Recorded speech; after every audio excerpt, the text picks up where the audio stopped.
we are going to start our program tonight. I have two beautiful souls joining me tonight.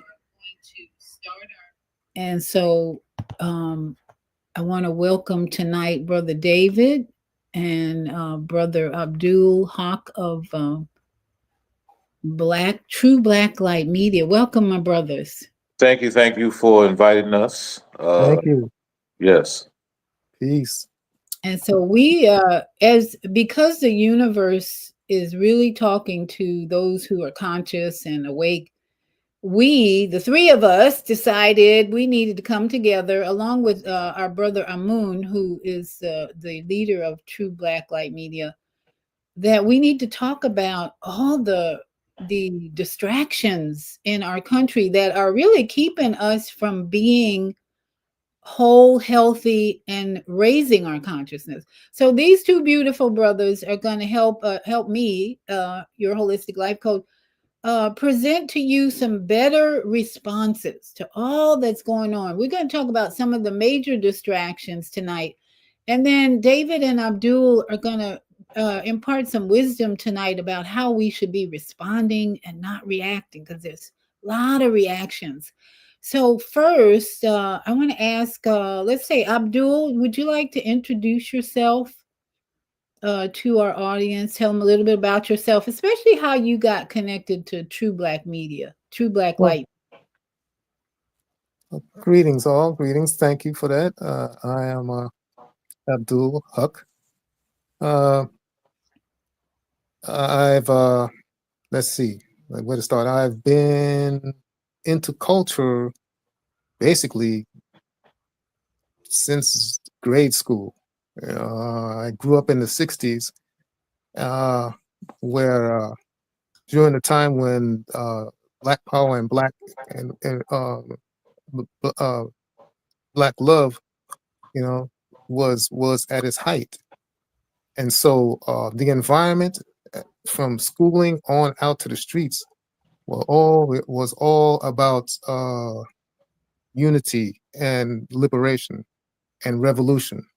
So I grew up in that environment in New York City, in Brooklyn, you know. So once I got out into the world, let's say, I began to look for other like-minded of myself, and I joined several movements. I was fed by the Black Panthers uh, breakfast program as a child. Really? Yeah. I was a child in one of those programs in Brooklyn. And so by the time I got through college age, I was diligently seeking uh, like-minded people. By the time I left college, though, seemed like the revolution had faded. Hmm. But the fire in me had not faded. So, but I found some groups, and it went on in that manner. Uh, by the time it came to the late 2000s, we're still in the 2000s, the mid 2000s, say after 2020, I was introduced to Black Root Science by someone who was also in some of the groups that I was in. So once I got my hands on Black Root Science uh, and the Amana Village, the True Black Light Media, it was on from there, because what the Amana Village does, True Black Light Media, is put together all the strings of all the groups and all the philosophies and all the mentalities of people, like-minded people, or those who want to help liberate our people, those who want to help uplift our people and give us back our sovereign mindset and cultural mindset. That's basically how I came to be in True Black Light Media. When you mentioned the Black Panther program that you were in, I was thinking, boy, do we need that now. Yeah. because one of the major distractions right now is the loss of food stamps and EBT, and especially, and it's not like it's just the Black community, because more there, the higher percentage of people on EBT is in the Caucasian community. Mhm. There's actually 30 some percent of our population is Caucasian on food stamps, as opposed to 20 some percent of Black Americans on EBT. But they seem to be really highlighting the foolishness of Black Americans right now. Yeah, yeah. It's a big distraction right now, even though the true picture is not what we really see. So wouldn't it be great if we had another Black Panther breakfast program throughout America, so these women could stop? It seems to be mostly women could stop getting anxious and afraid that they're going to lose their food stamps. Exactly, exactly. The, a lot of people don't realize that the free breakfast program, the free grocery program that they had, also the free medical program, all these programs by the Black Panthers were emergency contingency programs. They were just the beginning of the revolution. What they were meant to do is stabilize the community, like you say, so people won't worry about food, so people wouldn't worry about healthcare. So to stabilize the community in order to build the revolution from there. That's what the powers that be was afraid of. Also, the Black Panthers was a coalition of not just Black people. They had straight up rednecks, rebel flag waving rednecks was part of the how you call it, allied with the Black Panthers. Uh, Hispanic groups were allied with the Black Panthers. Gangs were allied with the Black Panthers. And this is what the government was afraid of, not because so much of the coalition, but because it was a Black-led coalition that they couldn't have, because ultimately it would benefit Black people, but ultimately the whole nation. But because it was Black-led, they can blacklist it, as said, and work on the racism of the general country to help take down the Black Panthers, to help take down our movement. Yeah, And also the unity factor. Like you said, there were different factions of our population that were coming together to support the Black Panthers, feeding their children and feeding the community. So there was a unity energy happening back then. And the government and the elite and the psychopaths saw this as a problem to their control factor. How are we going to control these people when they're unified? And that's what's going on even now. To me, the distractions are all about divide and conquer. So thank you for bringing up that history, because listen, I was selling Black Panther papers on the streets of Chicago back then too. I'm in that generation.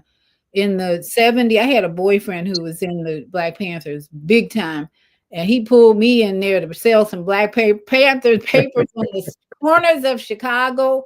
Wow. One of my relatives saw me and they told my mother, and then she freaked out. But either way, I was a little wild and revolutionary anyway. But yeah, that's what we need now. So Brother Abdul, did I get that right? Yes. Brother David. Brother Yeah. David. Yes.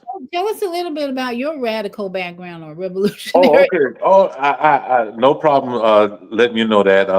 Also, basically, I was born in Baltimore, Maryland, uh, and my family in Baltimore fell on some, I guess, hard times, and I was adopted and brought to New York City in 1960.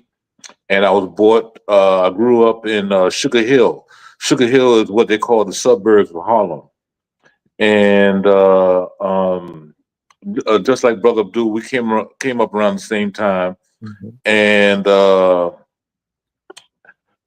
of the things that struck me in 1968, 1969, as a little kid, was a song by James Brown, "Say It Loud, I'm Black and I'm Proud." And after that, I was just hooked. and everything was red, black, and green. I had my afro, was wearing dashikis. I had a beret, a black beret that I could only wear in the house because my mother wouldn't let me wear it in the streets because she didn't want, I guess, the popo have me associated with, look at that little Black Panther there, type of thing. And so uh, so again, like I said, so my mid teens, I didn't know what to do. I became an early father. So I said to myself, I need, now that I'm a dad, I need to do something to support my family. I joined the United States Marine Corps. Did 6 years in that. Um, but a little bit after I had joined the Marine Corps, I living in New York. There was these brothers that I used to see wearing white up and down the subways. They were selling incense. They were selling oils, good smelling oils and stuff like that. And they had certain literature. And one of the first literatures that I bought from them was a little pamphlet called "What Christ Really Crucified," and so I read that, and I basically started with a group called the Ansarullah Community, and that's where I kind of got my spiritual consciousness at, because not only was that particular group dealing with spirituality and religion, it was also talking about the almost like uh, the conspiracies of the government. Stuff that the government was doing that a lot of the public didn't know that the government was doing. So as time went on, the kids are growing up, being married and stuff like that, working. Uh, I was, let's see, I would say about 2022. Uh, there was some post on Facebook, and Brother Moon was doing the post, and somehow I guess one or two of the posts hit my spirit, as I would say, hit my spirit. And then he kind of mentioned that he was conducting some type of lectures, and to go to Zoom uh, to hear these lectures. And I heard the lectures, and everything just hit my soul right. And that's how I was brought into Black Group Science. Yeah, we are powerful people. Yeah, we do have black magic, but we don't you know how to utilize it, and our powers are dormant and stuff like that. And basically, that's how I got into the Black Root Science and stuff. So all of us are baby boomers. Do I hear that? I'm a '59 baby. I'm a 57 baby. Okay, I'm 55 baby. So yeah, I think we're all baby boomers. Yeah. Yeah. And it's interesting that we all are connected to Amun and the True Black Light, and he's a different generation. Mm-hmm. But we all recognize the consciousness in our younger brothers and sisters. So it's really not about how old you are or what generation. It's like, even if they're 30 or 20, my grandson is 9 years old, and that little boy has got the mind of a 50-year-old. So Mm-hmm. I'm like, he's ruling me most of the time. And I have learned to listen to him more and more instead of trying to control and direct him, because he says things that make me, this is an old soul. In other words, are we not dealing with a lot of old souls who are in younger bodies? What do you think? Yeah. Oh, go ahead, Brother Abdul. But yes, yeah. The fact is, after 1961, is it, brother? Yeah, 1961. After 1961, the ancient DNAs that we have that were dormant within us, were how you call it? not dormant. They were Activated. activated, right, at birth. From those born after 1961, these dormant DNAs were have been activated at birth for these people. So the younger generation has a an advantage, let's say, to because they have a direct link to our ancient knowledge. The truth has been the truth, and the truth has always been the truth. Our generation, three of us, we had to go seek it, and then we had to exercise in order to activate, our ancient knowledge and our ancient DNAs. We had to put in work. These younger generations, their DNAs are open, are already activated. So you're going to see a lot of that in the young people. So they're yes, you're right. They are an old soul because they have access to our ancient knowledge and our ancient past through a direct DNA link. All they need is the proper environment, and the proper nurturing in order to embellish it. Yeah, Right, Brother David? we had to do a lot of work, like riding our bikes to the library to look up things Mm-hmm, versus mm-hmm, handing out up the phone and mm-hmm. pulling it up. So let me ask you this question: do you think AI is a distraction, or is it something we really need in this day and age? Either one. I look at it as, to me, from what I've seen, I look at it as a distraction in the sense that because with AI, they can take your image, all three of our images, and make it seem like we're doing something that we're not doing. And the next thing you know, like say they can have an image of me robbing a bank, and now put that out there, and now next thing you know, police are not busting down my door talking about where the money. Mm-hmm. you, Yeah, you, Yeah. you, yeah. so I That's mean, I've seen an AI image of Muhammad Ali dancing down the Soul Train line. Um, there was there's different type of AI images that's out there now. Mm-hmm. According to the dominant society, they say it's a good thing because they can do more things with it and stuff like that. Mm-hmm. But again, me personally, I think it's a distraction, and it's not for the better. It's not for the good. okay, Abdul. What's your Right. thoughts? Right. AI, the way it's being used right now, generally is a distraction. But AI itself is just a tool, like any other tool, like computers, because people said that about the telephone when it first came out. People said, "Oh, the telephone is evil," but now we don't hesitate to pick up a phone. And people said that about electricity when it came out. Oh, electricity is evil. And yes, it has, some negative elements, but it's a tool like anything else. And because we live in a negative dominant society, uh, there's a lot of distractions, there's a lot of negativity going on with AI. But if you go into our ancient knowledge, AI has been around in the universe for eons, and more sophisticated AI than what's going on now. And it's because it's controlled by uh enlightened societies or enlightened beings.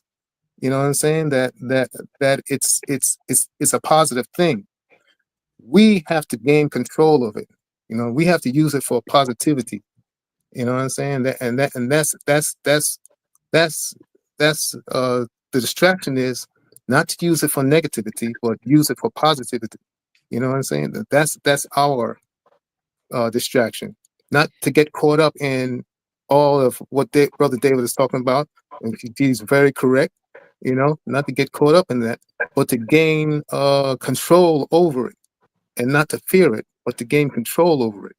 That's our that's that's that's where the distraction lies. Let's put it like that. We can either be distracted by it, or we can get into it and control it and use it for our own means. You know, this whole internet was set up by let's put it like this, was inspired by our own ancient let's put it how would you put that, our ancient guides, our ancient connection to the divine, for us to be here at this moment. You look at Sister Verete, Brother David is up in New York, I'm down in Georgia. Sister Verete, I think you're in Florida, are you? Yes. Look at us. But right now, we are talking on the same level, the same mentality, and reaching others, you know what I'm saying, all around the world, potentially. This is the essence of how we have to use these tools. And our ancient elders foresaw this and inspired the internet just for these type of moments, just for this type of purpose. So AI is another tool in that process. Yeah, I was talking to a girlfriend earlier, and we were like thinking back on movies we've watched that predicted AI's advancement. Because I don't know if you remember the movie The Day the Earth Stood Still. Yes. Yes. Okay, in that movie, the man died. His robot picks him up, takes him in the spaceship, and puts him in basically what we would call today a med bed, and turns on the energy and frequency and brings him back to life. We can do that today.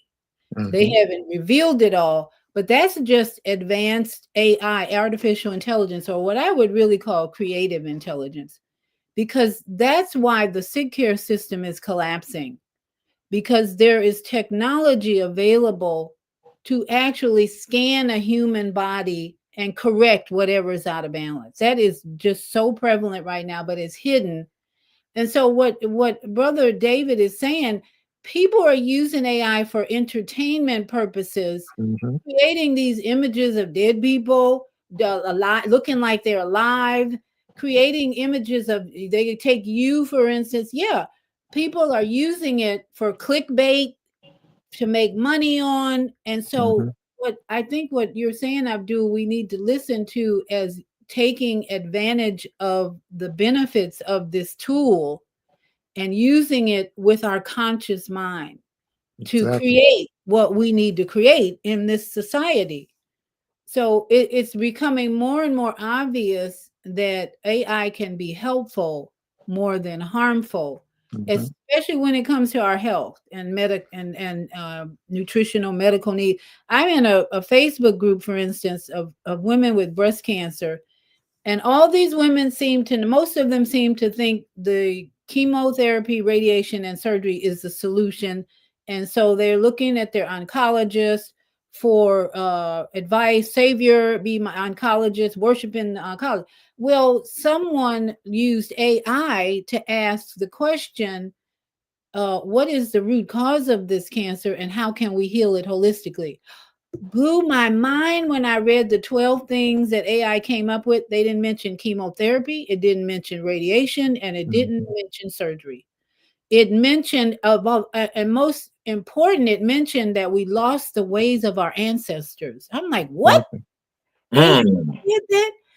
So I'm like full on with AI now. We have to befriend AI and ask and treat it like a brother. Hey brother, this is what can you help me out today, brother? That's what most people are starting to respond to AI is, you're my friend and I need some help. And we can just about get any answers we need from the right AI program to solve a problem these days. So yeah, I agree. AI is a distraction for the very reasons David said, is because people are using it to entertain and earn money, make money off of it. But there's so much benefit from that. So another distraction. Did you all have a comment? I just want to say that even the AI that is out there today does not have the complete knowledge of our ancient culture. Not this one that we have now. You know what I'm Right. saying? It has a lot of stuff going for it, but there's a lot of stuff because I've asked AI questions that it couldn't answer. You know, and I had to answer, but AI couldn't answer it Mm. because we have the access to the knowledge of the true black light media that AI doesn't have. However, like you're saying, Sister Violet, we it can be a great tool for the knowledge that exists, the knowledge base that exists now. You're very correct in that. Yes. And it can take us out of the traditional harmful Hmm. information knowledge that we've been addicted to and bring us into more modern technology that is being used everywhere. So yeah, we have to, like, again, consciously think about, like you said, Exactly. True Black Light Media has more answers, so I don't even need to go to AI for some things. So if we have a community of conscious people, then we won't use AI as much because collectively we have the answers. Exactly. Exactly. The So answers come from within We us. always had Exactly. the answers. yes, yes. That's right. But with all the distractions, let's go into this EBT because that's a major distraction. Or let's just say government assistance. That has that not been a distraction? Because Mm. when it started out, I don't know who was the president that started it. Was it Nixon or somebody earlier? Who decided that when black women can get more assistance if the man is not in the house. Okay. Right. Right. That was Right. that was the first distraction, major distraction. Okay, we're gonna government's got big daddy government's gonna help you, but we don't want you to have a man in the house. So that Exactly. started a whole bunch of problems. Mm-hmm. And now I see more women, single moms, trying to feed their families, and they've been dependent on the government, and the government is saying, nope, we're not doing that no more. And they're losing their minds. So Mm-hmm.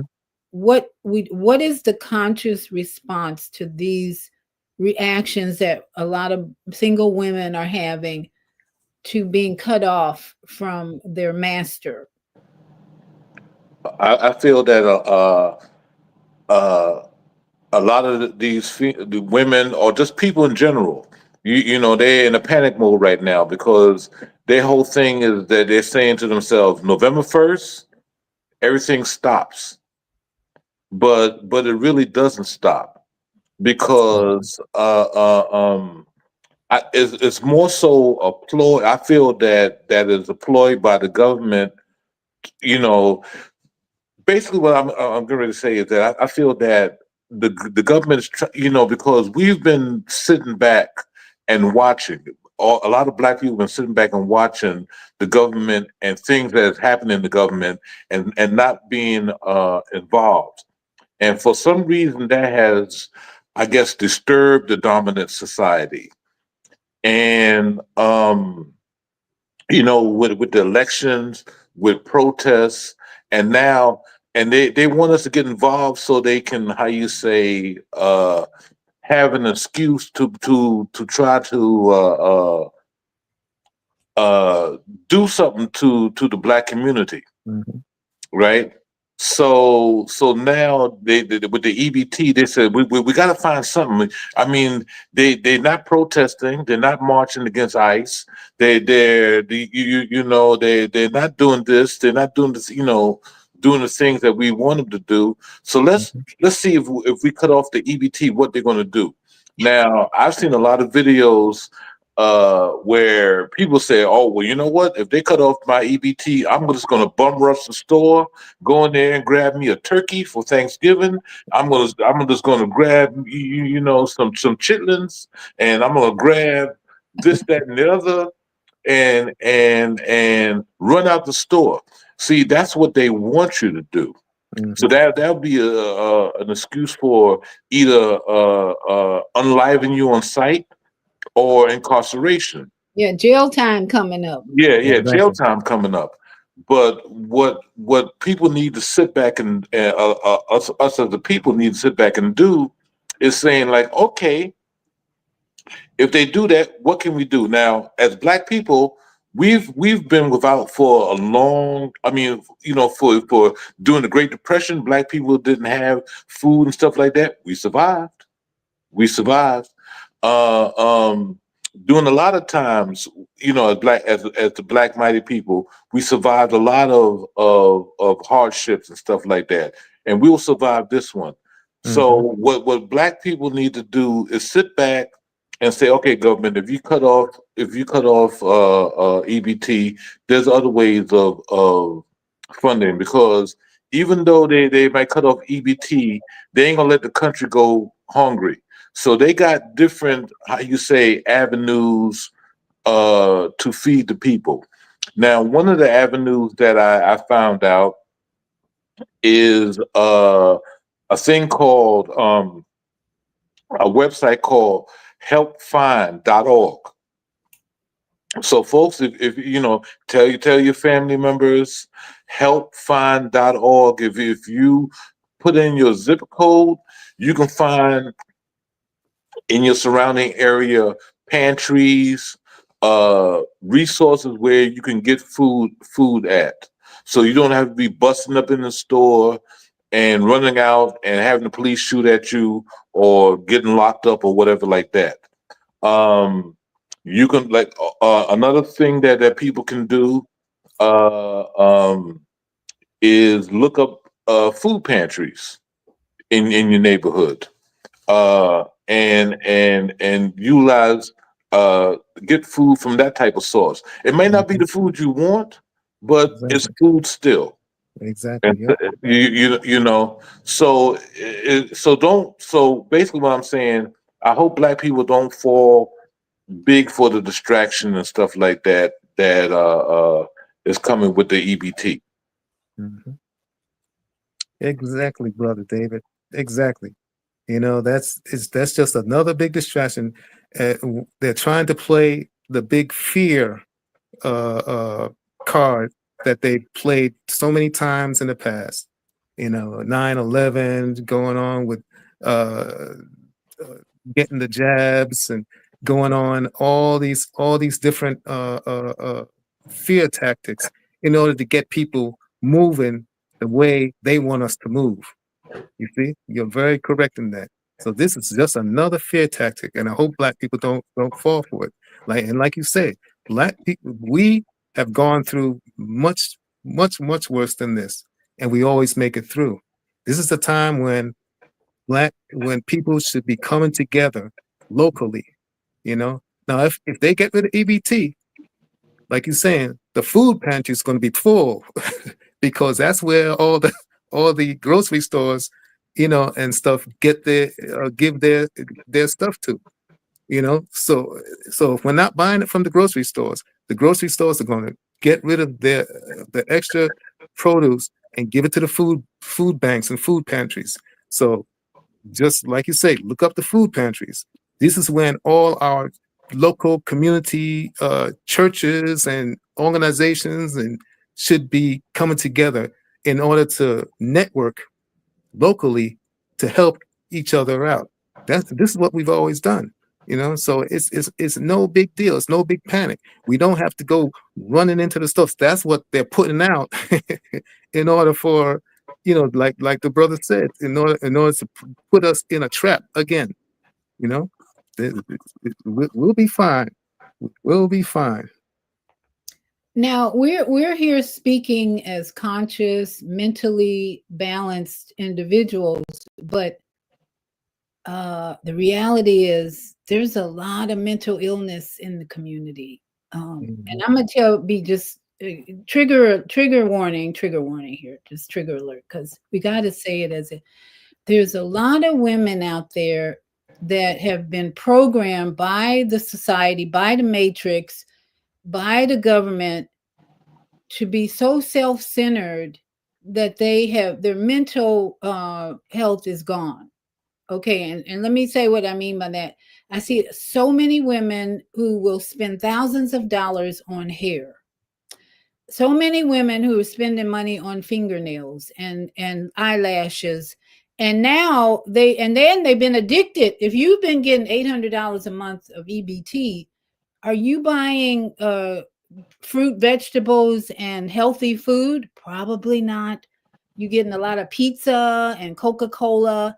and all these addictive foods have been in their basket. You know how I know is when I'm in the grocery store, I'm looking in shopping carts and looking at the people buying all this stuff. I'm like, that's interesting. And I Mhm. many months now, even before this government shutdown, I've been seeing the addictions that people have, and I'm talking about all colors because they come in all sizes and shapes. So, how we respond consciously to mental illness is the real challenge because it's everywhere. And I think if we're going to respond consciously to these types of distractions, we got to be able to discern what people have lost their minds, basically. And they out there fighting people, stealing from Walmart.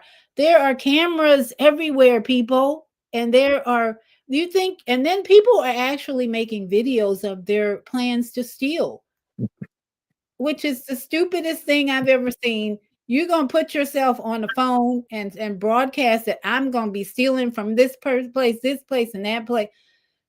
Do we not know how the matrix works and the system works? They will be prepared to put your ass in jail. Put it bluntly. Mhm. So, how do we respond to the mental illness out there is maybe the more important thing, because I have most of the people in my surroundings are conscious and very sane and healthy mentally. But what I'm seeing, at least on social media and X and all those places, is there's a lot of mental illness. Anybody who wants to put their face out and say, I'm gonna be stealing for Turkey Day, and you better not touch me, and blah blah blah blah. I'm like, oh, and then wearing all the hair and the lashes and the neck. That's the mental illness part of the population. And then we have a population that may really be ready to respond with no EBT by going to food pantries, asking their neighbors for help. And me, for one, I'm ready. I'm going to be carrying more cash with me to give out to anybody who's somebody needs it. Here, you need some food today. Here's some money, because I've been blessed to do that. But Okay. I think all of us have to be ready to help wherever we see the need to avoid the total breakdown of the zombies and the mental illness. What do you brothers think? I've been looking at this like, how can people be like this? Well, I just want to say that for the conscious people that's listening to all three of us right now, take when we finish tonight speaking on this, take this video here and repost it on all avenues. Send it to your family members, send it to your friends, post it on Facebook, post it on Instagram, post it on TikTok, and use it as an avenue to say and let the people know. It's like, hey, listen to these three people right here, and we don't have to go that route of busting up in the stores and Walmart and Targets and Food Town and Sea Town and the Piggly Wigglies and whatever it may be that people are talking about busting up into. Pass the information on, or let them know. Or let them know about different resources, because everybody knows who those family members are that's like that. You know who you know, your cousin Pookie or sister Letitia is I going to was gonna say Lakeisha. That's one somebody's going to want to try to act up or whatever type of thing. Uh, Chantella. yeah. Somebody's going to try to act up, and so you got to like worry about your family and your friends and what's the saying? Am I my brother's keeper? So yeah, we what we're trying to do is help people here figure out a way to not fall for this distraction. So yes, I am your my brother's keeper, and I'm trying to like say pass the information on and let your family know, let your friends know that there's other options out there instead of busting up in stores. Exactly. Exactly, brother David. You took the words right out of my mouth. You know, we on this platform, Sister Valepe, I know you do a phenomenal job, spreading consciousness throughout the community. You do a phenomenal job. My hats off to you. because it's something that that's close to my heart, and to helping the community at large, whether you're black or not, it doesn't really matter. Helping is help, you know. And we of course are concentrating on the black community because that's where we are. We got to help ourselves first in order to help other people. Like they tell you on the airplane, put your oxygen mask on first, you know, before you put somebody else's on, So we're concentrating on ourselves.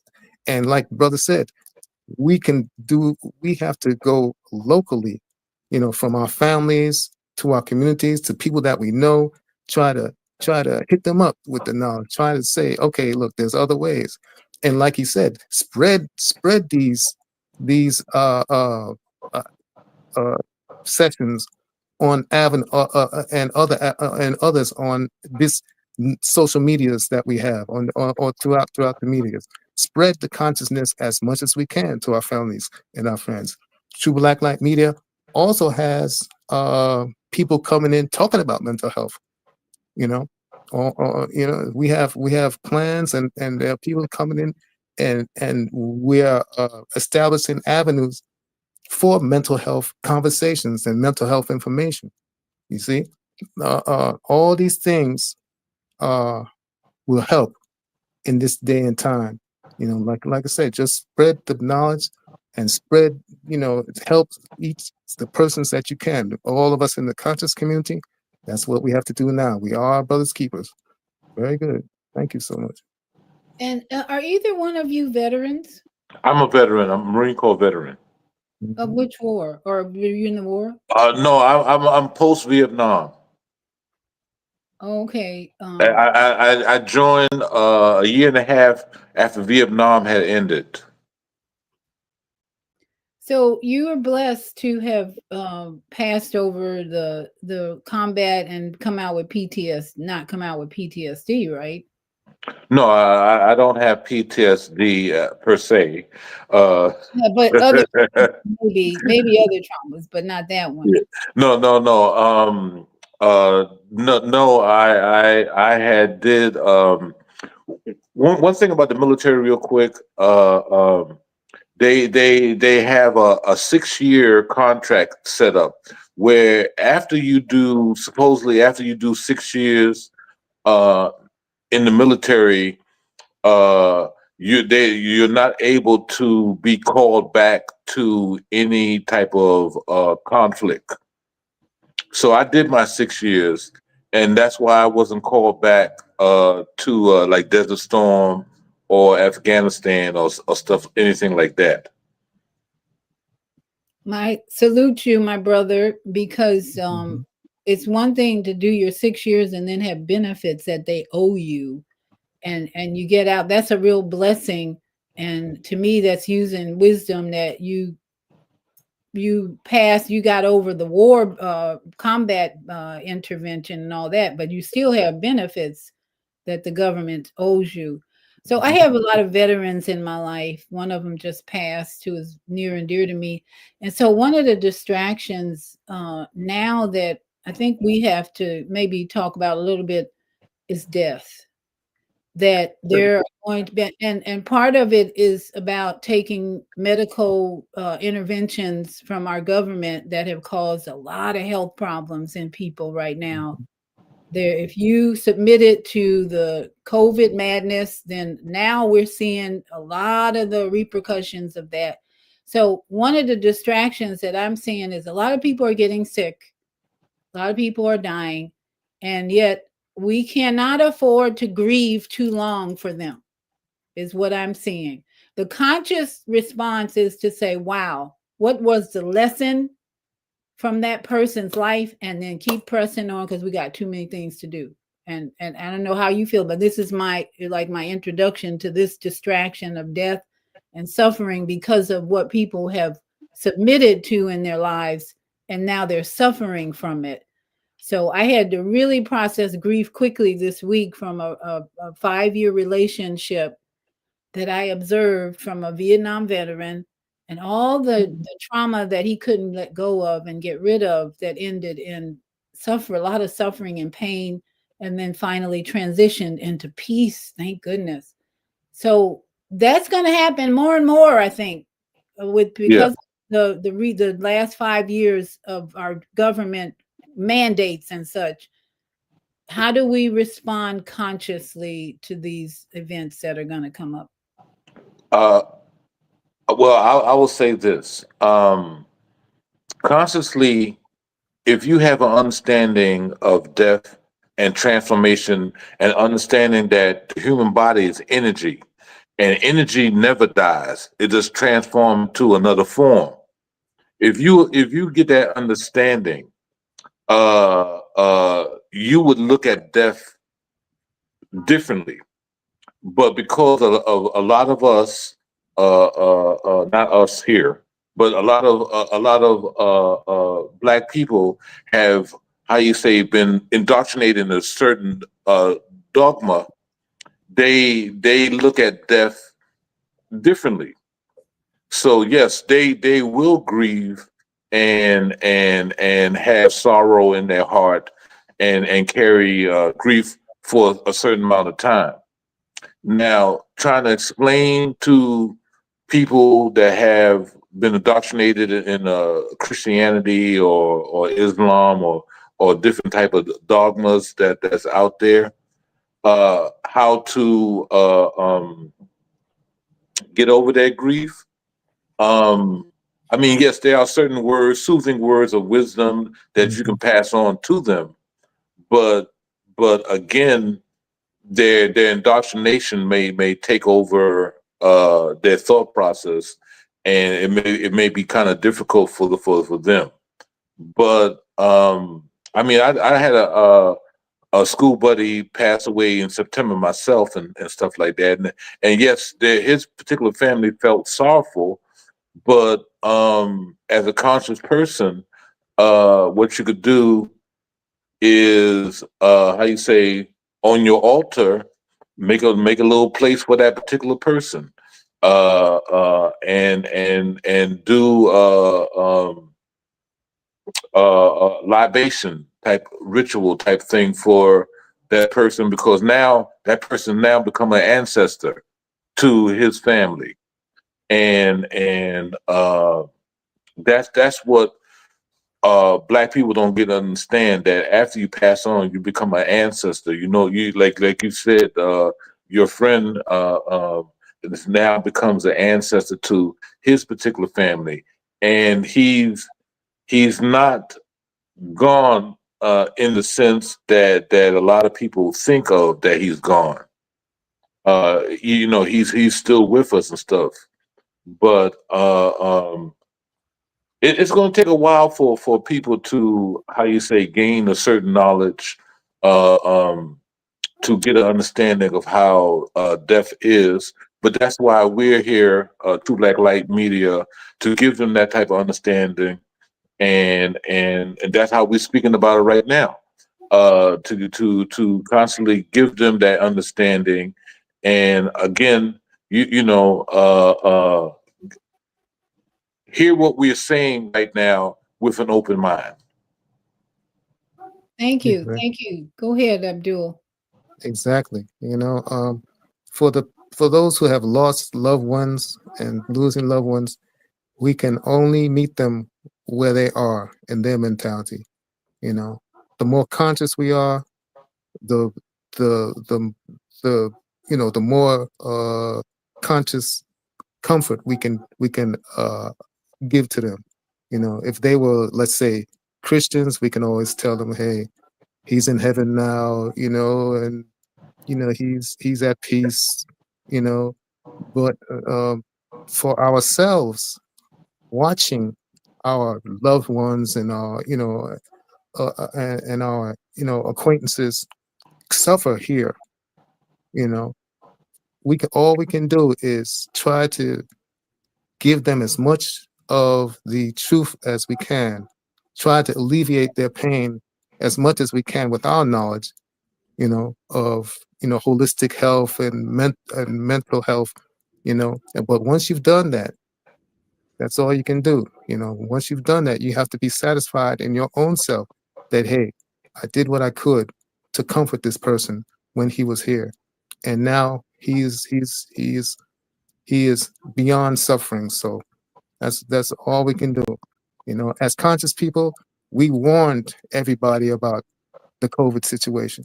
So, you know, all we can do is sit back now and say, hey, what's happening is happening. We tried, we did our best, you know, we tried to tell everybody. So if you fell into that, you fell into that, you know, and all we can do is comfort you and comfort your loved ones as much as we can, and move on, like you say, and move on.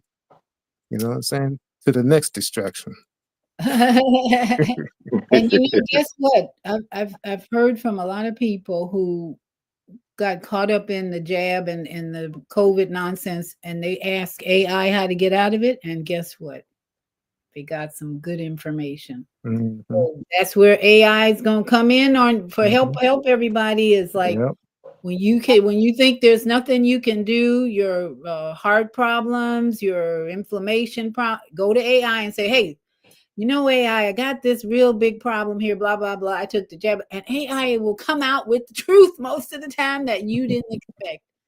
And these doctors don't know what to do sometimes. So Mhm. let's just use all the tools that the Most High has given us Mhm. in these crazy times. So let me go to some of these comments. I'm sorry, I didn't mean to ignore everybody. Prince Nuriel, peace and love, family. Amana Kingdom, and peace and love to you, Prince. Thank you for joining us. Robert Young says, Hallelujah, Yahweh, my brethren. Robert Young is active tonight. Thank you, Robert. One love. Move around with Deborah. Deborah is one of the Female Solution hosts for the broadcast Female Solution on air everywhere. She says Operation Bread Basket Chicago. So Deborah and all my sisters in Chicago are very active in bringing solutions to this problem about food stamps and all that. Zelda, in fact, one of the Monday morning hosts, has been doing homeless runs for the last 2 or 3 years. I don't know. It's been a long time. She gives out food all the time. She and her husband drive around Chicago, taking food to the homeless in the winter, in the summer, no matter what season. So we should all be applauding my sisters in Chicago. Thank you, Deborah, for that reminder. Operation Breadbasket. There's no excuse in Chicago, really, for anybody to be crying, I don't have any money for food. There's so many places in Chicago where you can get assistance for food. So there's no excuse.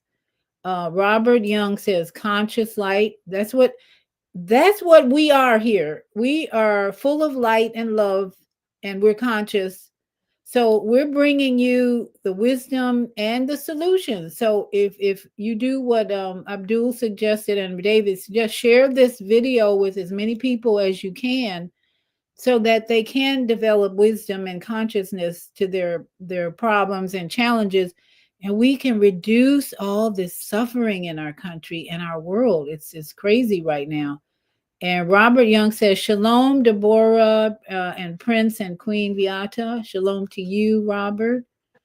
Tara Greenwood, Drumalong, peace and love. Dumalang, Dumalang. Dumalang, Dumalang.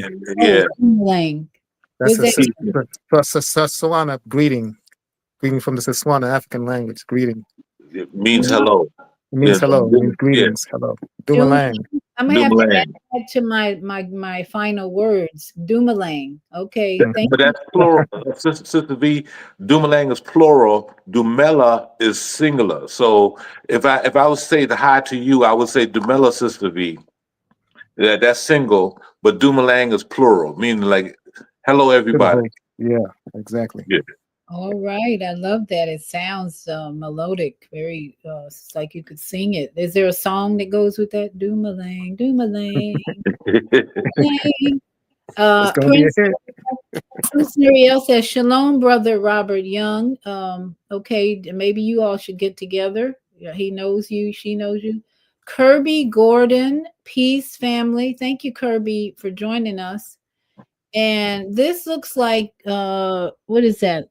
A foreign language, someone from is that Arabic? Peace and love. Look that way. Yeah. Peace and love to you too. I can read that language though, peace and love. And then another sign, this sign, which is what is that? Love? Power, black Oh, power. okay, I see. That's a Power. power fist. Yeah. Yes, yes.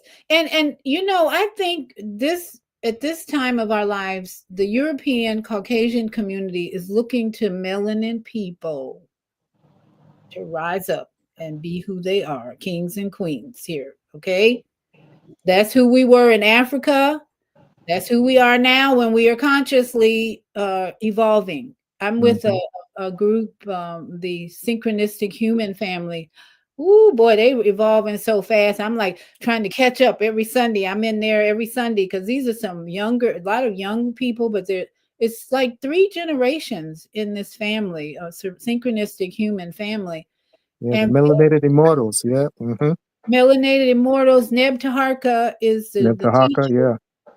Oh my goodness. I can't wait to get to Sunday mornings to be with that family. And then they have meetings throughout the week that I miss. But Sunday morning, I don't miss that Sunday morning meeting anymore Hmm. because Neb brings some real jewels. And then all the people he brings, the family, we melanin people need to work on our kingship, our rulership, our royalty, because the world is waiting for us. They making a lot of jokes and memes about the bonnet wearing melanin people and fighting melanin people and the wigs and all that, but they're in the minority.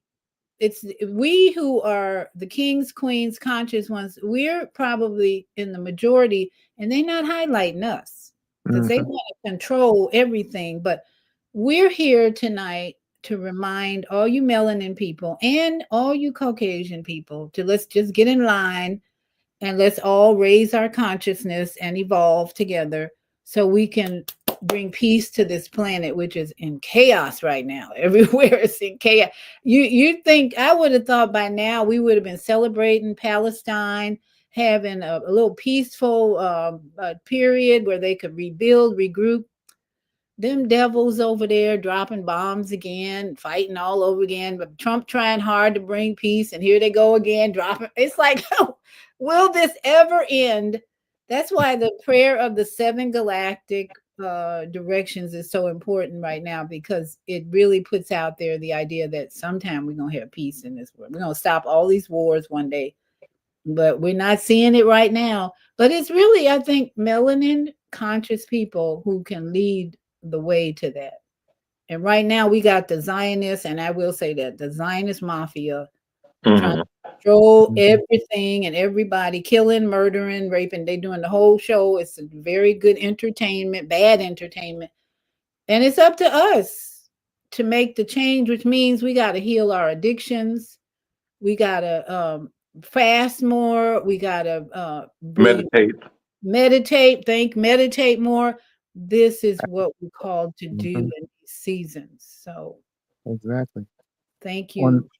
Go on ahead. that note, there is no illness, none, that cannot be cured by our ancient wisdom. None, none, none. No ailments, no illness. Now, it'll take work only because of where the state of mind and the environment that we've been brought up in, and the environment that we find us in. But it can be done. This is the ancient wisdom that the University of the True Black Light is bringing back to our people. There's no illness, not even this COVID stuff, that cannot be undone by our ancient wisdom. I just wanted to throw that in there. Yeah, this. Absolutely, absolutely. And when I go on these Facebook groups of breast cancer support, we got one Mhm, now for B17 apricot kernels, which I'm really excited about because most of the people on there are really promoting holistic health and healing because of mhm, just behind apricot seeds. Who would have thought? I mean, they just build the whole narrative about what this apricot seed can do for you. And mhm, I'm like so excited because I go on there and like, yeah, let's do it. Let's do it. And we all unified. And then you go on these breast cancer support groups, and it's like total mindlessness. Oh yeah, my oncologist told me to do this. I'm like, oh, and then Mhm. we tell them what you just mentioned, Abdul, that there's no disease that can't be cured with ancient wisdom. And they're like, oh, but you can always use a little chemo and a little radiation. I'm like, no, we're not doing that no more. We've been doing that for 50, 100 years. No, we're not doing that no more. And they're so addicted. This Yeah. the other one more distraction I think we should deal with is addictions. Because from food to alcohol to drugs and opiates, this is to me a major distraction for us, even as a people and in our society. So addictions, that's why these EBT anxiety things are happening, because people are addicted to this non-food called drug or potato chips and all that. What is our conscious response to all these addictions in our society, brothers? Okay. I would say with food, I mean, for years, McDonald's commercials, Kentucky Fried Chicken commercials with the dancing Negroes and so forth. Happy You know, Meals, Happy Meals. and the Happy Meals for the kids and stuff like that. Synthetic foods have the advertisement has been so good that it makes you want to eat this crap. And it's Also, intentional. It's intentional. yeah, Yes. it's Mhm. Mhm. intentional, and plus, in this society, excuse me, in this society, um, how you say economically, things are going up so high that we have to work harder. So now a lot of times people don't have time to cook their food, cook food. So what do? They go out and try to get fast food. They try to go to these places that I'm talking about, like McDonald's and Wendy's and Kentucky Fried Chicken and all these other type places, and eat the poison, which makes us sick. And while we're getting sick from eating all the bad foods, we got to take and deal with the pharmaceutical companies with their drugs and their BS and the whole nine. Now, when it comes to recreational drugs, and how that's a distraction, it's more so again how you say this dominant society has put the stress on people in this country mentally. Mhm. So people will use recreational drugs as a form of escapism. Like I would sniff this cocaine, I would smoke this weed, I would drink this alcohol, and for maybe an hour and a half, 2 hours for a half, or however long the drug lasts, I won't have to think about my problems or what I'm going through in life. Okay. So and because that's like the big thing now of stressing Americans out, or now that's not just black people, white people too, but this stressing Americans out. Uh, that's one of the big problems that we have with with the drugs and the alcohol and stuff like that, and with opiates. Like you mentioned, Sister V, the opiates.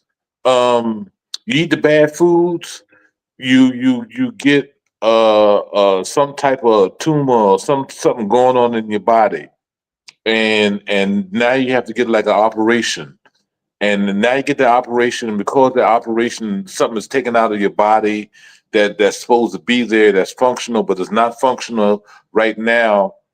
uh you go through a process of healing that can be painful, and that's where the opioids come in to kill the pain, and you get addicted to that. So who wins? Pharmaceutical Mhm. wins and stuff like that. And with the the other distractions that's out there now. What people, I would say, need to do is to sit back and take time out for themselves. And what I mean by that is after you come out of work from a hard day, take a nice shower, take a hot bath, uh, um, listen to some soothing music to kind of ease your mind. Uh, um, the M word, meditate. Uh, take a moment out for that. Now, if we can get society to maybe use these measures, yes, it will be a lot of healing going on, a lot of better health type of thing will go on. But it's funny that a lot of people now are getting conscious of getting back to the food thing. They're getting conscious of bad foods that's out there, and they're trying to poison the good foods that we have. That's There, right. there's a company called Appeal by Bill Gates. He's pushing that RNA DNA genetics in the food. They're trying to inject it in the animals. They put it in the vegetables, and fruits and stuff like that. So they know people are trying to do better for themselves. They know that consciously uh, uh, um, we're trying to get better and stuff like that. But they're, how can I put it? Their greed Mhm. with the money is the main thing, and that's why pharmaceutical is the way it is, and like Sister V said earlier, the jab was so important because it was about the money. Exactly. You know, consciously, we have to raise the consciousness of the people and awareness of the people to this food thing that's going on. We have to get back into our ancient diet. You know, our where we we have been programmed to eat all the time, 24/7. You know, uh, and the body just can't really keep up with that, and especially if you're putting in bad foods. But even if you're putting in good foods, we eat too much of it as a whole. you know we have to begin to get the word out there that you know we should institute more fasting into our diets. You know, more land, more lesser portions. Yeah, you're going to get skinny, but you're going to not get skinny. Your body's going to regulate to its original natural body type or body weight. We've been programmed to have these big, bulky, saying hulky muscles, and that's not what our body is supposed to be. As human beings, it's not. Once you fast and begin a regimen, cutting down your meals, cutting down your meal sizes, and get into a cultural mindset, changing the mentality that we have towards food, looking at it as more sacredness and nutrition other than recreation, because food has become recreation. Even the brother said that in the comments. Food, food, food is another a form of recreation, something like that. He said, and it Drug, is. addictive to It's a, drug. It's a drug. it's another drug. It's another drug, and as a drug, it is addictive. You know, if used the wrong way.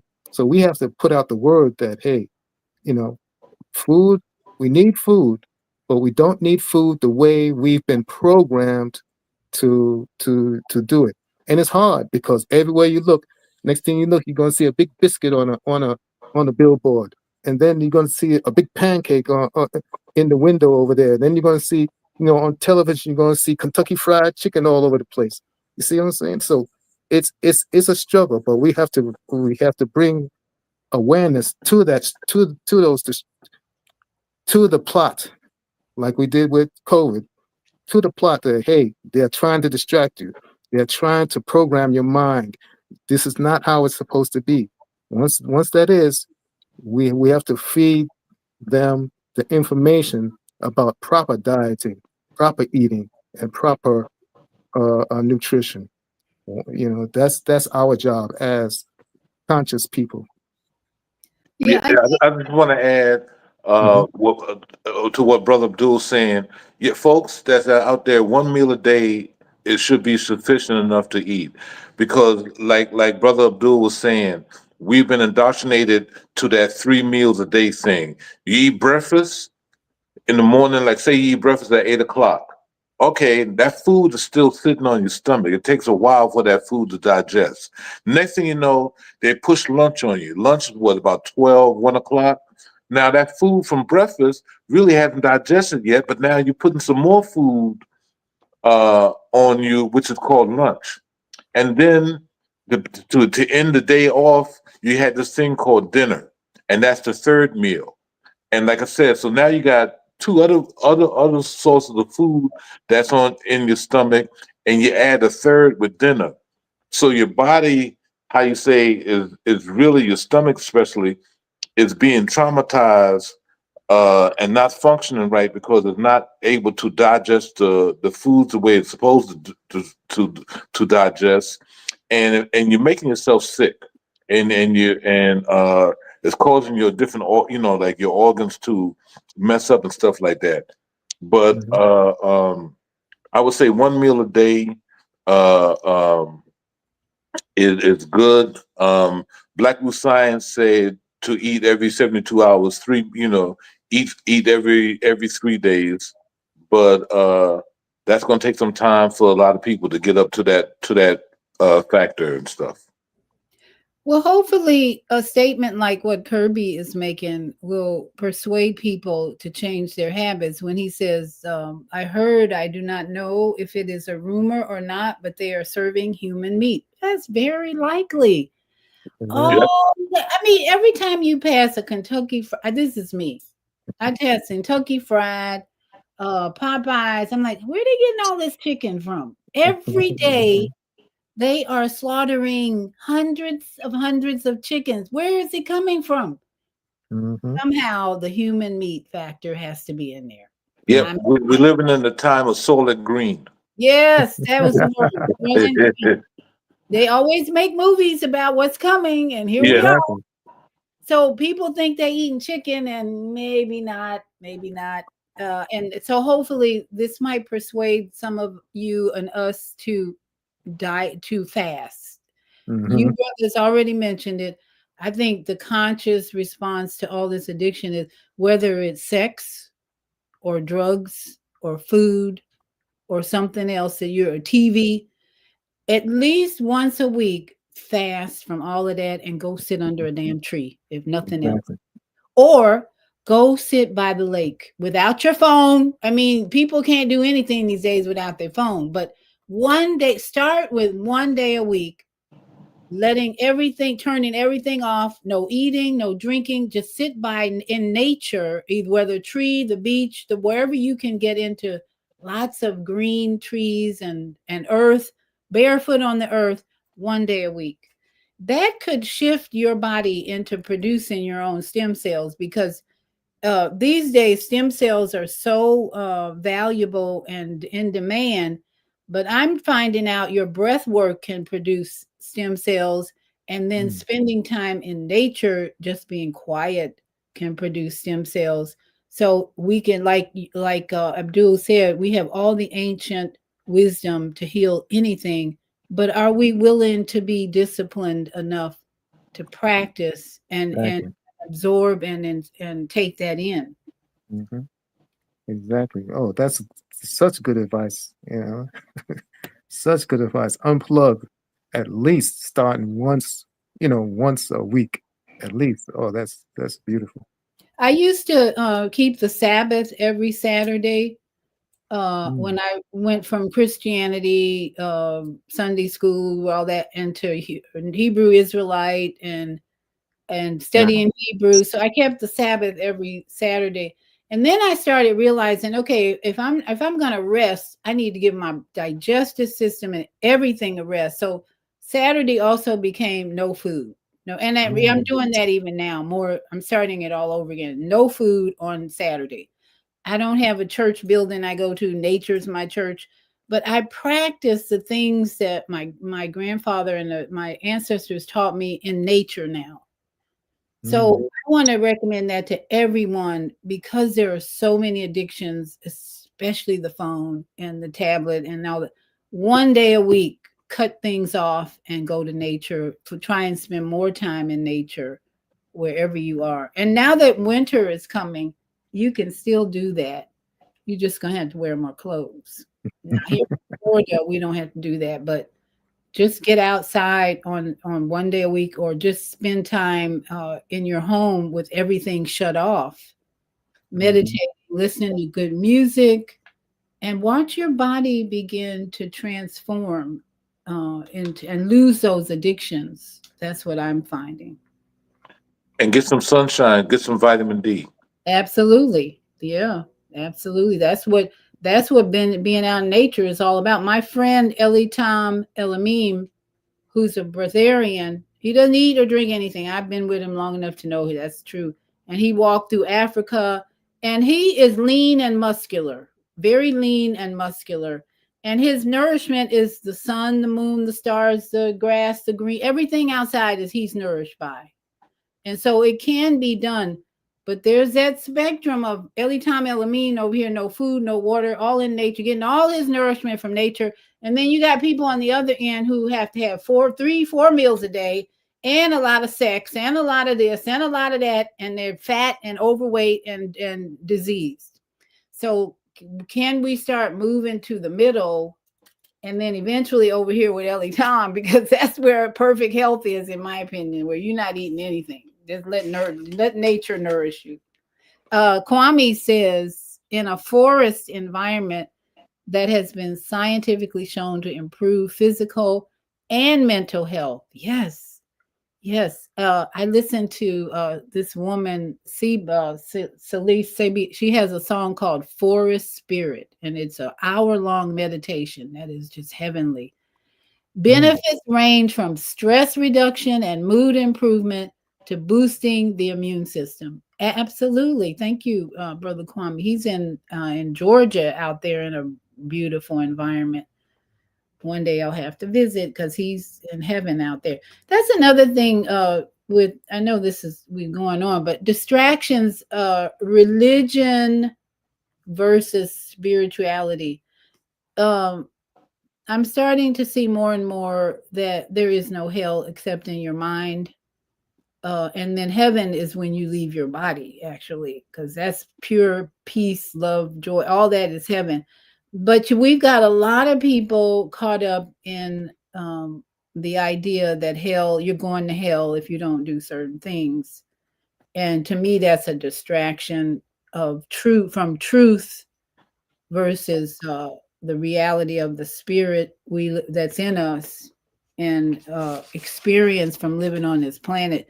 My friend who just passed, he was in hell for a long time, suffering and pain, resisting change, basically, and unable to move from the trauma of war and abuse as a child. All that was it was hell to witness that. But heaven, he's in heaven now. And I'm in heaven when I'm in nature. So how do you guys respond to people who are constantly saying you're going to hell if you don't do this or that?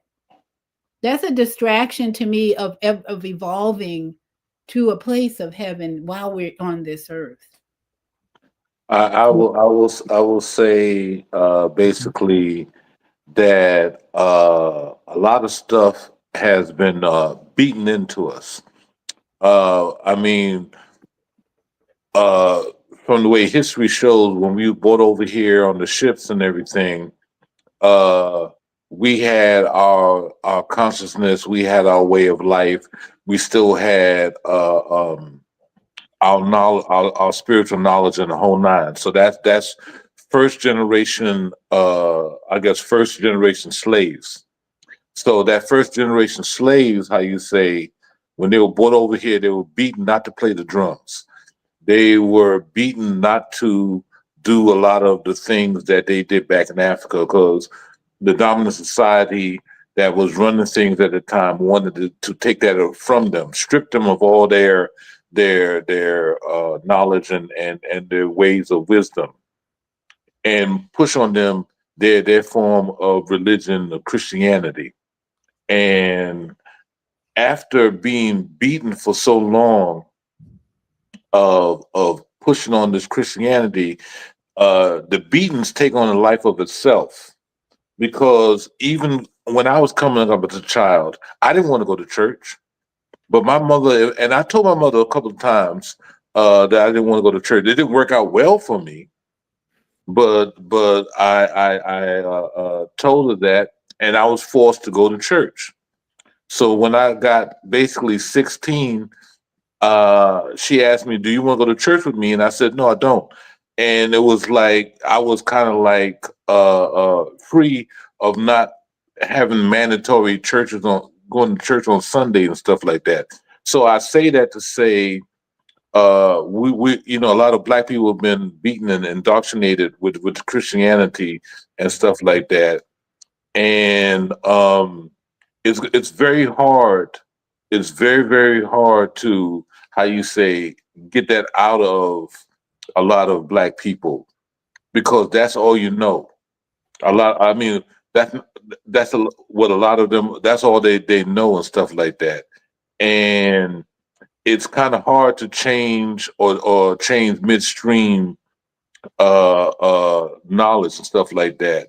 Now, there's certain things that have happened to a lot of blacks that have changed their ways of thinking, where they may have prayed for something and they didn't get it, and then they say, "Well, you know what? There is no outside God. There is no God or whatever type of thing," and they change their way of thinking or whatever type thing, or it may have been a death where a person has prayed that the person gets better and the person transforms, makes a transition, and it's like, look, I asked you, God, to make this person better, and look, you took him away, so I don't believe in you no more. So those are certain type of ways that people, how you say, uh, um, uh, uh, um, how you say, shock themselves out of their way of thinking, and then some people do it naturally. Uh, uh, their first self or there's something in their spirit hits them and say, "Hey, look, this ain't the way to go. This ain't right." I mean, that's what happened to me. I started saying, "You know what? I noticed that Christianity is something that when you see a lot of you can go down history, you notice that things were taught to you and stuff like that. But I said to myself, what were we doing before we got here? What was the ways before we got here? And then I like, you know what? I mean, we must have been doing something good because we had gold, diamonds. We didn't care what they were, but we had all this. We were in a land of great resources, and we had to be put there for a reason. So we our ways that we were doing back there must have been the right ways.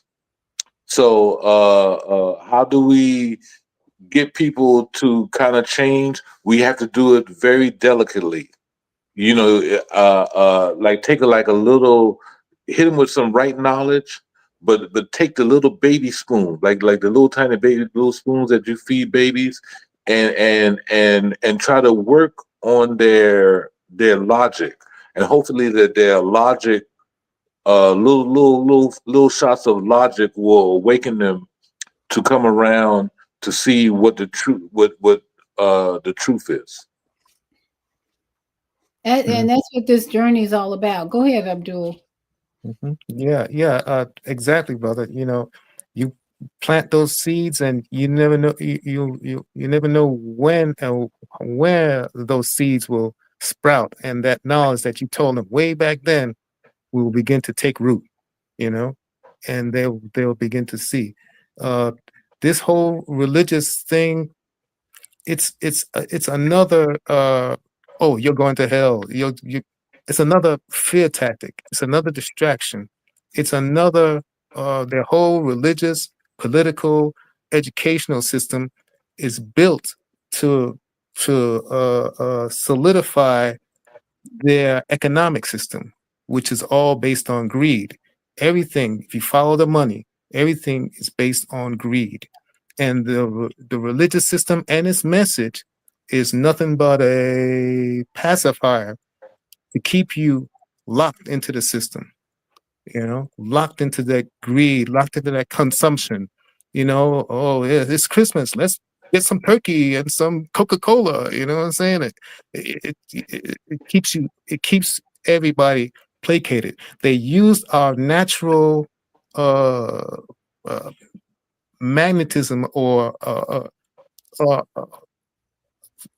for spirituality and twisted it into a system that they can use for themselves, for the uplifting of their greed. You see what I'm saying? That's why even in Christianity, you'll find people have done miracles, in Christianity, not realizing that they did their own miracles from their own spiritual energy from within them. You see what I'm saying? They saw something. Yes, they saw something because of their own faith and their own miracles and their own power within.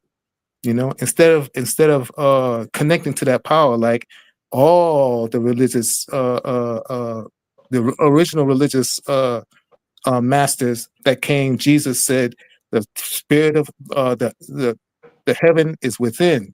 Everybody's talking about within. Jesus said, don't you know ye all are gods?" It says so in your own books.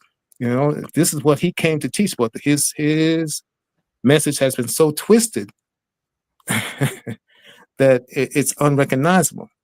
You see, so the religious aspect is another distraction to keep the other distractions going. You know what I'm saying? That's what's being used today. And our job, like the brother said, is to enlighten them to that fact. Little by little, say, hey, this is not what this is not what this is not what it seems to be. You know what I'm saying? This is not what we had. Look what we had before the Christianity, before these indoctrinations came to our indigenous communities. We had peace. We had enlightenment. We had everything we needed. But now, with the upcoming of all these religious doctrines, we have rapes, we have robberies, we have old folks' homes. What do they call it? Retirement homes. We've never had retirement homes before. We have jails. We never had those things before. We had never had any, none of those things. But now that we have, we are so-called civilized, and we have all these modern religions. Now we have all these other problems. Come on, something is wrong, and that's what we have to enlighten them. Excuse me, enlighten them to the distractions that have been caused by these religious indoctrinations. So I think what Kwame is saying here is kind of the final word for our topic tonight. How do we respond consciously to all the distractions? We take a breath and another breath, and we keep doing that in a deeper way in meditation. And guess what? The Most High Spirit of love, truth, and wisdom comes to you when you sit still and breathe. It's that simple. But so many people, I realize so many people's nervous system. My grandson has this problem. But I'm learning to be patient. His nervous system is so disturbed that he can't sit still. Mm-hmm. And that's because going back and forth from a divorce and all the trauma that he's had to endure, I understand. And then I don't know if they gave him the vaccines or not, but learning, and he doesn't like yoga. He told his mama, grandma makes me do yoga.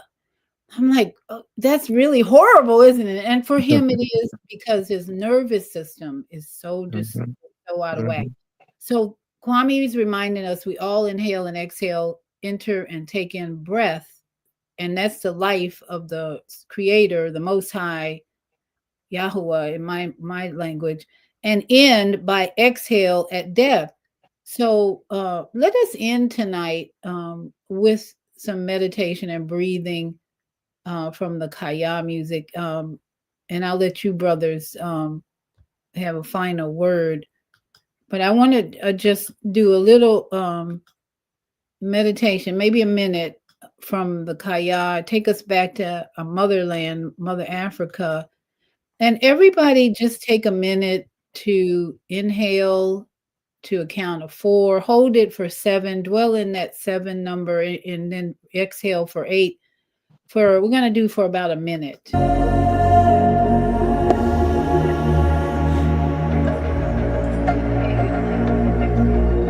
Close your eyes if you feel like it.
I hope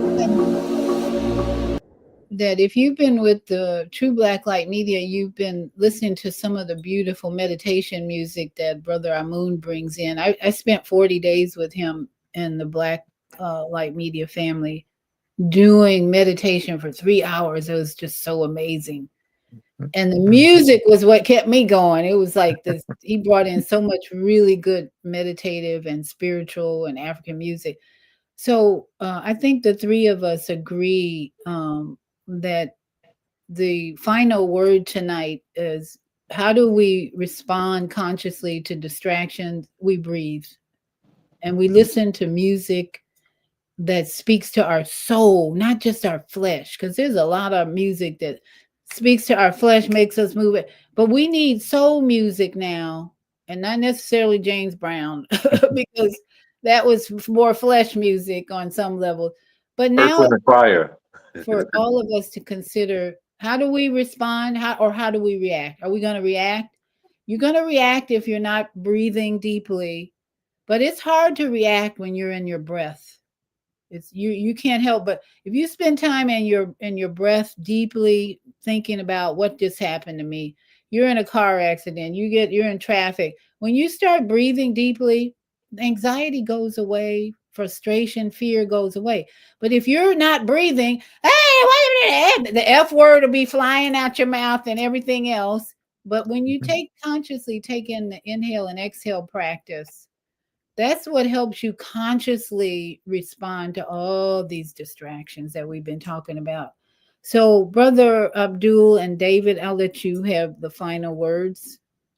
You want to go first, brother? Or Well, uh, I just want to say real quick that we have to do this together. You know, it's better, or it's a strength, just like we did the meditations together, Sister Philippa. We have to do this together. You know, in the True Black Light uh, University, we even have, for example, circles of diet circles, where we're on our schedule for 7 years to perfect health, and there's a way to get down to that eating every other day, eating every 3 days. But if we do it over time, you get a much more efficient outcome. And we have circles that'll start with people who eat with 3 times a day, or if you eat 2 times a day, there's another circle for those people. And people who are only eating 1 time a day, there's a circle of that. And we together, they are on their schedule to perfect health, where you fast every 24 hours every 7 days. And then it goes to 42 hours every 7 days. Then it goes to, after a period of weeks and weeks and weeks, over time, over 7 days. But those are some of the things that has to happen. We have to do it together. We never did anything individually as a people. No indigenous people work individually. We always worked in tribes, villages, families. You see, clans. So we have to do this together, and that's what the True Black Light Media is all about. Thanks, Sister Valette. And you're on Facebook and Instagram, right? And TikTok. And TikTok. Okay. I think I'm on TikTok. So you can find True Black Light Media on all the major platforms, Facebook, Instagram, and TikTok. Brother David, did you have any final words? Well, yes, I do. First of all, I would like to say, Sister V, thank you so much for having both myself and Brother Abdul on the format, so that we can let the people know and about what True Black Light Media is all about.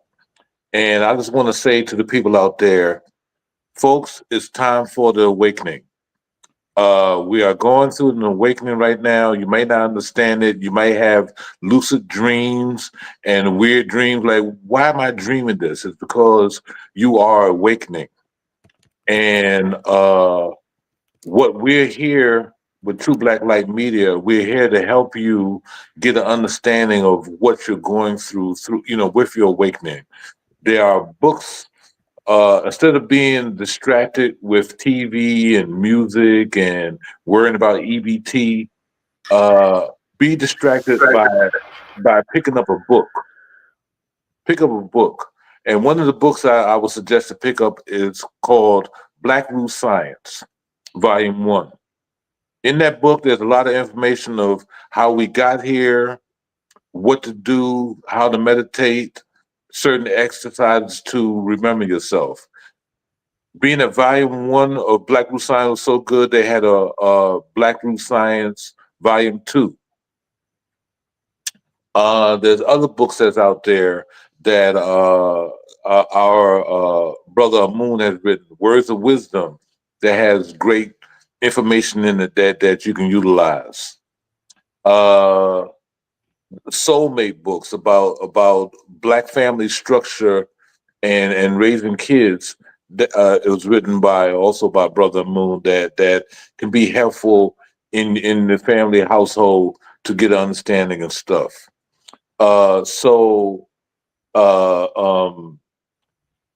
These are some books to help you with your awakening and not fall for the distractions that's out there. And basically, meditate, fast, eat right, like Sister V said, breathe, and everything will be all right. You've come to find out that your dormant superpower will rise. And again, Sister V, thank you so much for having myself and Brother Abdul on there. I really appreciate it. Oh, and folks, if you're out there, pass this on to friends and family, so that so they don't fall for distractions and the whole nine, and they can stay out of trouble. We don't want to be hearing on the news about anybody getting hurt or anything like that. Mm-hmm. And Thank you, Sister V. if you do, because there's a lot of that on YouTube. If you're on YouTube, it's like crazy. I just go to Netflix. After I get tired of YouTube, I'm in Netflix looking at a documentary. That's my thing on Netflix. I rarely am looking for a movie. There's a show on Netflix called I Am a Killer. And I'm so fascinated with that because they document people who are on death row, and these people tell their whole story, what their childhood was like and how they got on death row. They obviously killed somebody, but I love to hear what their childhood was like that brought them to a place of killing somebody. So that's my thing of teaching about adverse childhood experiences, what they call ACEs. The direction that'll tell you where you're going to be when you become an adult. So go to YouTube or Netflix and don't just be entertained. Like Brother David said, educate yourself, please. Get some knowledge about what the hell's really going on in this world that we live in, because we were not taught the truth in elementary school or Sunday school for that matter. We have so much to undo of lies that we were taught as we grew older. And as Kwame said, Psalm 46:10, which said, "Be still and know that I am Kwame." And that's the key. That's the key to our life, is to be still and know that you are God, not just them. That we in here is the kingdom of the Creator, the Most High God. So act like it and treat this as a sacred temple. And Kwame, I think you called in to say something. Kwame's on the phone. Yeah, and I like to thank the brothers from Blacklight Media. And the thing that I put that last piece is because that's where we have to learn is that in us is the God of our understanding, or the universe. Rumi says everything in the universe is within you when you're going to learn to use yourself. And those suggestions, forest bathing, meditation, fasting, all of that's inner work, because your wealth is within. You look outside of yourself for that stuff, but what you are born with is all that is needed. That's why your breatharian brother can go through the world without taking in food and all the other things that are being offered. It's because he's nourished by just his breath and what is born into him. So we have to look at, the brother was saying that we had things beat out of us, but the part of it is they can do that to the body and they can do some of it to the mind, but your oneness is always there. Your soul is not enslavable. Your spirit can't be taken. They can mess with your mind, they can mess with your body, but your spirit and soul belong to the Creator, which are you, because you created these vessels that we all on, the two men there, yourself and me. We made these bodies in the womb. We designed what we came onto the planet to use. And why is it that we don't use our universal oneness? That's all. And I think it's a good show. Thank us. Thank us. And you just said it. The reason we're not using it, we got too many distractions. And that's why these two brothers and I agreed to come together. Actually, the universe told us to come together. I think each one of us were spoken to. And then somebody, why don't you all get together? Okay, we just agreeing to get together, do what's right. Because just as Kwame says, why aren't we acting more unified and oneness? Because we have so many distractions. Right, and that's what you said. The universe brought you together because the word universe, U-N-I-verse. Yeah. We have to learn to communicate our universes together, communicate, because it's all, as I say, thank us, we're united in spirit. We're all one universe. We just have to remember how to unify our what we see in above us that glitters at night is all the stars, and that's what's on the planet. Not what we see in a plane looking over a city and seeing all the lights down there. Those are not stars. Yeah, the light is within us. That's right. Thank us, unified spirits. And so I want to just, as usual, leave with my tiny house video, because this tiny house video is a reminder that we don't all need 3-bedroom, 5-bath houses to be happy. This is another distraction of this society world we live in is that everybody needs a big house with 2-car garage. And my journey has been all about going tiny. And so I say to all of you, namaste, sat nam, ashe, ashe o, and shalom. But in the end, I want you to remember tiny is better. So thank you.